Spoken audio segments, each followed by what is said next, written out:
I want to start just by thanking Senator Cornyn for that last question, because I think it's a really pressing issue that deserves your focus.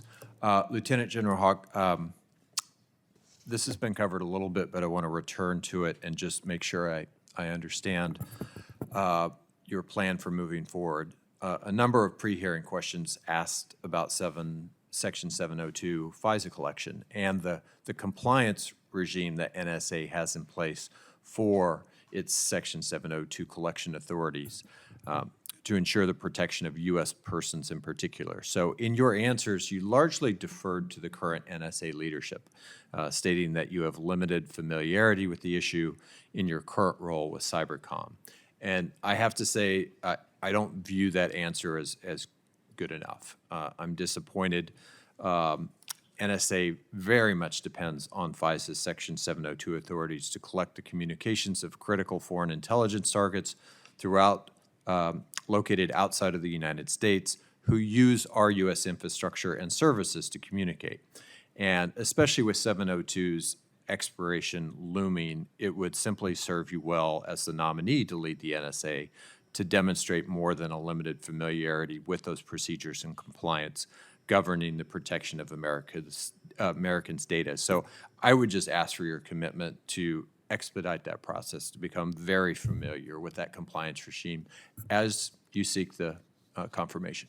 Senator, I absolutely agree with you that this is the priority issue in terms of being able to understand to a granular level of detail how this is conducted. If confirmed, this is my first priority to be able to understand that. I'm glad to hear that.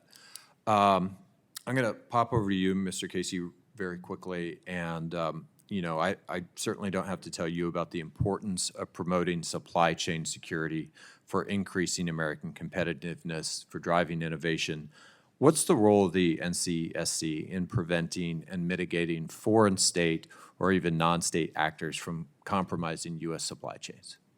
Thank you for the question, Senator. NCSC it's one of the major roles that NCSC has. So an entire directorate is dedicated to supply and cyber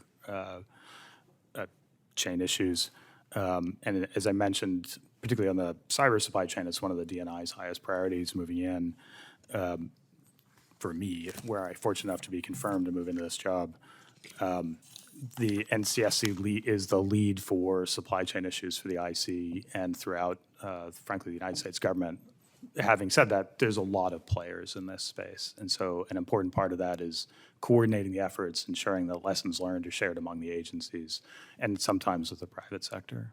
Talk a little bit about that. How do you plan to make sure that NCSC keeps ahead of advancing technology in order to provide threat awareness information to industry and, for that matter, federal and other partners?